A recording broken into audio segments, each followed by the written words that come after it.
ഗസയിലെ അധിനിവേശത്തിലും വംശഹത്യയിലും പ്രതിഷേധിച്ച് ഇസ്രായേലിനെതിരെയുള്ള ഉപരോധം കടുപ്പിച്ച മലേഷ്യ. ഇസ്രായേലിലേക്ക് ഉൽപ്പന്നങ്ങൾ കയറ്റി അയക്കാൻ ശ്രമിച്ച ചരക്കുകപ്പലിലെ container Malaysian border controller and protection agency പിടിച്ചെടുത്തു. ജോഹോറിലെ തഞ്ചുക് പെലേപാസ് തുറമുഖത്തു നിന്നാണ് രഹസ്യ വിവരത്തെ തുടർന്ന് നടത്തിയ പരിശോധനയിൽ വിദേശ കപ്പലിലെ വിതരണ പെട്ടി പിടിച്ചെടുത്തത്. മലേഷ്യൻ കസ്റ്റംസ് നിയമത്തിലെ വകുപ്പ് 15 പ്രകാരം ഇസ്രായേലിലേക്ക് നേരിട്ടോ അല്ലാതെയോ ചരക്കുകൾ കയറ്റി അയക്കുന്നത് പൂർണ്ണമായും നിരോധിച്ചിട്ടുണ്ട്. ഇസ്രായേലിന് സാങ്കേതികമായോ സൈനികമായോ സഹായകരമാകുന്ന യുദ്ധോപകരണങ്ങളോ തന്ത്രപ്രധാന വസ്തുക്കളോ ആണ് ഇവയെന്ന് പരിശോധിച്ചു വരികയാണ്. സെൻസിറ്റീവ് ചരക്കുകൾ ഇസ്രായേലിലേക്ക് കടത്താനുള്ള ശ്രമം തടഞ്ഞ അതിർത്തി സംരക്ഷണ ഏജൻസി അധികൃതരെ മലേഷ്യൻ പ്രധാനമന്ത്രി അൻവർ ഇബ്രാഹിം അഭിനന്ദിച്ചു. ഗസയിലെ നിരപരാധികളായ പലസ്തീനികൾക്കെതിരെ ഇസ്രായേൽ നടത്തുന്ന ക്രൂരമായ അതിക്രമങ്ങൾക്ക് മലേഷ്യയുടെ മണ്ണ് അല്പം പോലും ഒരു സഹായകമാകില്ലെന്നും അദ്ദേഹം ഒരിക്കൽ കൂടി പ്രഖ്യാപിച്ചു. ഇസ്രായേലിലേക്ക് പോകുന്ന കപ്പലുകൾക്ക് മലേഷ്യൻ തുറമുഖങ്ങളിൽ ചരക്ക് കയറ്റാനോ ഇറക്കാനോ ഉള്ള അനുമതി 2023 ഡിസംബറിൽ തന്നെ സർക്കാർ പൂർണ്ണമായും നിരോധിച്ചിരുന്നു. ഇസ്രായേലിലേക്ക് പോകുന്ന കപ്പലുകൾക്ക് മലേഷ്യൻ തുറമുഖങ്ങളിൽ ചരക്ക് കയറ്റാനോ ഇറക്കാനുള്ള അനുമതി 2023 ഡിസംബറിൽ തന്നെ സർക്കാർ പൂർണ്ണമായും നിരോധിച്ചിരുന്നു.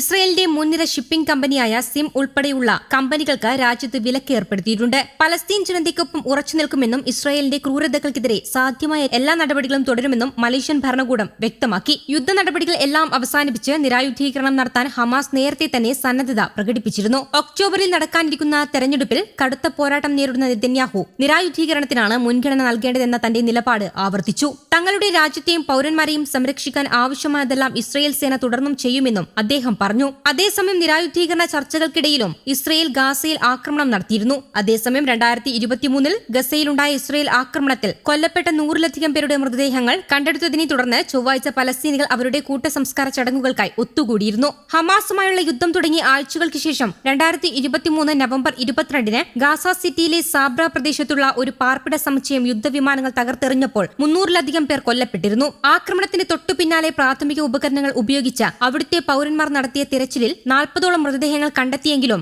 ഭൂരിഭാഗം മൃതദേഹങ്ങളും കെട്ടിടാവശിഷ്ടങ്ങൾക്കിടയിൽ ആഴത്തിൽ കുടുങ്ങിക്കിടക്കുകയായിരുന്നു. യുദ്ധത്തിലെ ഏറ്റവും മാരകമായ ആക്രമണങ്ങളിലൊന്നിൽ ഇത്രയധികം ആളുകൾ കൊല്ലപ്പെട്ടുവെന്ന വിവരം ആദ്യ വെടിനിർത്തലിന് തൊട്ടുമുമ്പുണ്ടായിരുന്ന അരക്ഷിതമായ സാഹചര്യങ്ങൾക്കിടയിൽ പുറം ലോകത്തെത്തിക്കാൻ ദിവസങ്ങളെടുത്തിരുന്നു. ഹമാസ് നിയന്ത്രണത്തിലുള്ള ആഭ്യന്തര മന്ത്രാലയത്തിന് കീഴിൽ പ്രവർത്തിക്കുന്ന രക്ഷാപ്രവർത്തന ഏജൻസിയായ സിവിൽ ഡിഫൻസ് നൽകുന്ന വിവരമനുസരിച്ച് കഴിഞ്ഞ ദിവസങ്ങളിൽ രക്ഷാപ്രവർത്തകർ തകർന്ന കെട്ടിടങ്ങൾക്കിടയിൽ നടത്തിയ തിരച്ചിലിൽ 40 കുട്ടികളടക്കം 112 പേരുടെ മൃതദേഹാവശിഷ്ടങ്ങൾ കണ്ടെടുത്തു. 157 പേരുടെ മൃതദേഹങ്ങൾ കൂടി ഇനിയും കണ്ടെടുക്കാനുണ്ടെന്നും അവർ അറിയിച്ചു. മധ്യ ഗാസയിലുണ്ടായ വ്യോമാക്രമണത്തിൽ 18 മാസം പ്രായമുള്ള കുഞ്ഞും കൊല്ലപ്പെട്ടു. ഹമാസ് അംഗങ്ങളെ ലക്ഷ്യമിട്ടാണ് ആക്രമണം നടത്തിയതെന്നാണ് ഇസ്രായേൽ സൈന്യത്തിന്റെ വിശദീകരണം. അതേസമയം സമാധാന പദ്ധതിയുടെ 2ാം ഘട്ടം നടപ്പാക്കുന്നതുമായി ബന്ധപ്പെട്ട് നടക്കുന്ന ചർച്ചയിൽ പുരോഗതിയുണ്ടെന്ന് മധ്യസ്ഥരും ഹമാസ് നേതാക്കളും വ്യക്തമാക്കി. ആയുധശേഖരം ഇസ്രായേലിന് കൈമാറുന്നതിനു പകരം പലസ്തീനിൽ തന്നെ പ്രത്യേക സമിതിക്ക് കീഴിൽ സൂക്ഷിക്കാമെന്ന് ഹമാസ് വ്യക്തമാക്കിയതായാണ് സൂചന.